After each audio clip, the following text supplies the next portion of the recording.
Well, Darren, it's that time of year again where farmers are going to get mad. Oh, really? Yeah. Why is that? Because they ordered corn and paid for it like 6-8 months ago. And about now is when seed dealers start coming out to farmers saying, yeah, you know that seed you ordered and paid for a long time ago and I told you I'd get, I don't have it. But I got some other great numbers for you. So plant these. They'll be excellent on your farm. All right. Now, first of all, honestly, is it going to make a big difference? Probably not, because in most cases, if you don't have any problems in your field, there isn't going to be that big a difference between one hybrid and the next. And usually what happens on our farm is the hybrid that won everything last year is middle of the pack this year. And something that was middle of the pack last year may be our best number this year. You just don't know what the weather's going to bring.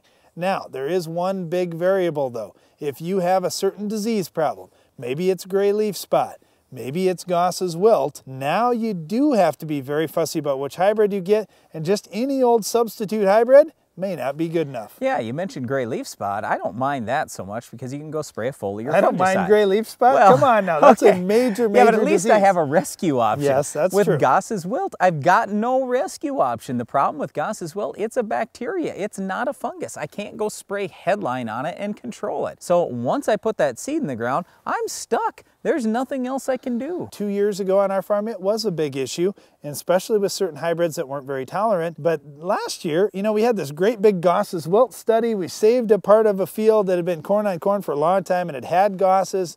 We thought this is okay. We're going to do some research out here and try and learn some things. Well, we had virtually no Goss's wilt pressure because we had the drought in 2012. Yep, so we don't know what types of conditions we're going to end up with this year, but we do know that if you've got a history of Goss's wilt and you're in an area with a history of Goss's wilt, you're much more likely to get this particular disease. So why take the chance? Don't plant a corn hybrid that doesn't have good tolerance to Goss's wilt. Now let's talk specifically about where you're more susceptible.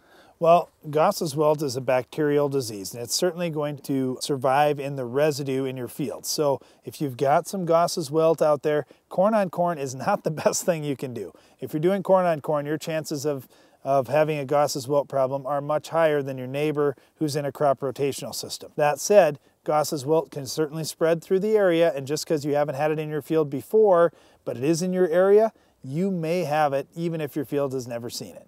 So you do have to be aware of it. Okay, how about early planting versus late planting? Where do you have more risk? Well, that's a good question. You know, anytime you're planting early, you have more chance of having disease type of issues. And it all kind of depends on, you know, what weather you're going to have. If you have lots of moisture, there's more chance of that Goss's splashing up and spreading through your crop.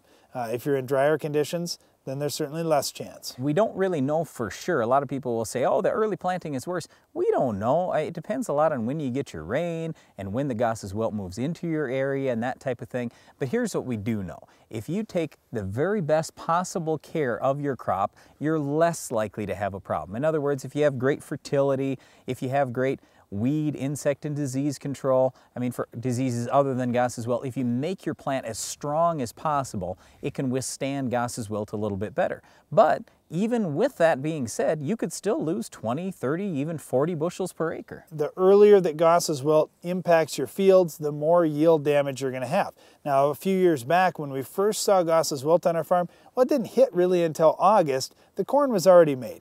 All the ears were already pollinated, the kernels were already developed. It really didn't have a big impact on us, but it did set it up for coming a little bit earlier the next time, which is exactly what happened. That's where we saw some lodging and some yield loss in our fields. So just pay attention. If your Goss's is coming as early as June, you've got some big time issues. If your Goss's comes late in the year, like in August or even early September, it's not nearly as big of a concern. Once again, we just wanted to make sure you understand Goss's wilt is a bad disease. It's a bacterial disease. You can't control it with fungicides, and your best method of control by far, in addition to crop rotation, is making sure you have the right variety planted on your farm. One other thing you need to do for any situation to improve crop production is control our weed of the week. Can you identify this week's weed?